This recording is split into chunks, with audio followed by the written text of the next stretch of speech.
اعوذ باللہ من الشیطان الرجیم بسم اللہ الرحمن الرحیم۔ میرے دوستو بزرگو، میرے دیکھنے والے ساتھیو، السلام علیکم ورحمۃ اللہ وبرکاتہ۔ میں آج آپ لوگوں کے سامنے تھوڑا سا وظیفہ بیان کرنا چاہتا ہوں۔ یہ وہ وظیفہ ہے جس کی وجہ سے انسان دنیا میں بہت پریشان ہے، فقر اور فقر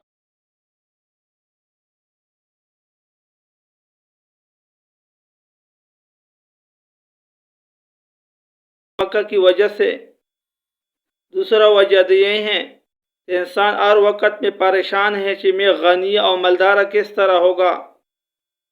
حضرت علی رضی اللہ تعالی عنہ سے مروی ہے کہ حضور صلی اللہ علیہ وسلم نے فرمایا کہ جو شخص روزانہ 100 مرتبہ لا الہ الا اللہ الملک الحق المبین پڑھے، پھر سنو، لا الہ الا اللہ الملک الحق المبین پڑھے، تو ان کلمات کی وجہ سے اللہ رب العزت اس انسان کا فقر اور فاقہ سے حفاظت کا ذریعہ بنے گا۔ ایک فائدہ یہ کلمات پڑھنے سے۔ دوسرا فائدہ یہ ہے قبر کی وحشت اور تنہائی میں نصیحت کا باعث ہوگا، ذریعہ بنے گا۔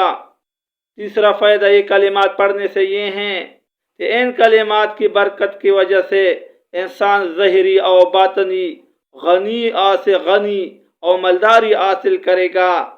اتنا تھوڑا سا وظیفہ ہے لیکن کتنا فائدے ہیں۔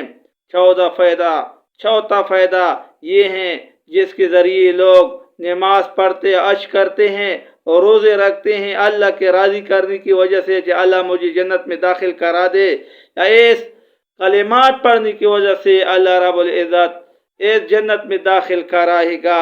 میرے دوستو بزرگوں، میں تھوڑا وظیفے ہیں اس وجہ سے بیان کرتا ہوں تاکہ لوگوں کا یہ پریشانی دور ہو جائے۔ اور نبی صلی اللہ علیہ وسلم مبارک کا فرمان ہے، جو شخص لا الہ الا اللہ، لا الہ الا اللہ الملک الحق المبین 100 مرتبہ پڑھے، اس کا یہ 4 قسم کا پریشانیاں دور ہو جائے گا۔ اس باتوں پر ہمیں اور سب مسلمانوں کو عمل کرنے کا توفیق عطا فرمائے۔ اللہ رب العزت ہمارے فقر و فاقہ سے حفاظت فرمائے۔ اللہ رب العزت اپنی قدرت سے ہمیں غنی اور مالدار بنا دے۔ اللہ رب العزت سب قرض داروں کا قرض ادا کر دے۔ اللہ، میرا تھوڑا سا بیان آپ لوگوں کا پسند آیا ہے، پھر اس کو لائک کر دے، سبسکرائب کر دیے اور شیئر کر دے تاکہ لوگوں کو فائدہ پہنچ جائے۔ السلام علیکم ورحمۃ اللہ وبرکاتہ۔